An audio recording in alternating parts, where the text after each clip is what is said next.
So, again, quick review. At the end of the month, progesterone and estrogen are supposed to drop off.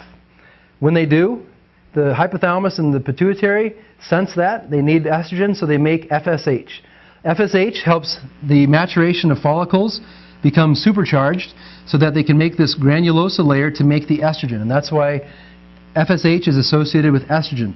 And the first portion of the cycle is considered to be the follicular phase. And that's because what you have now are follicles. So it's the follicular phase is an estrogen-dominant part of the month.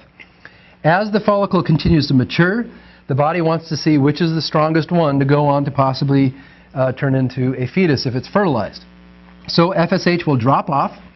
Estrogen will continue to rise because now that single follicle that remains is so robust that it's making a lot of estrogen from the granulosa layer. Then, as estrogen peaks, again, the hypothalamus and pituitary sense this and make luteinizing hormone. You get luteinizing hormone in a surge because all it needs to do is stimulate this tertiary follicle to release its ovum, and when it does, the remaining portion will mature slowly into the corpus luteum, which then disintegrates. The corpus luteum makes progesterone. Because the granulosa layer has basically morphed into the corpus luteum, estrogen will slowly start to drop off, and progesterone will gradually rise through the luteal phase associated with the corpus luteum.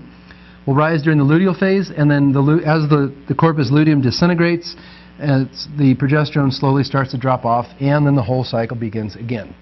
All right, it's a lot of information, I realize, but again, I believe that people need to know this. You deserve to know what's going on in your body, explained to you, hopefully, in a pretty straightforward way. So, now here's the big question.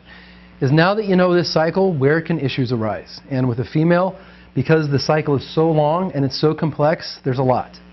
So we're going to start backwards. The first area of defect in a woman is her ability to clear out the hormones at the end of the month.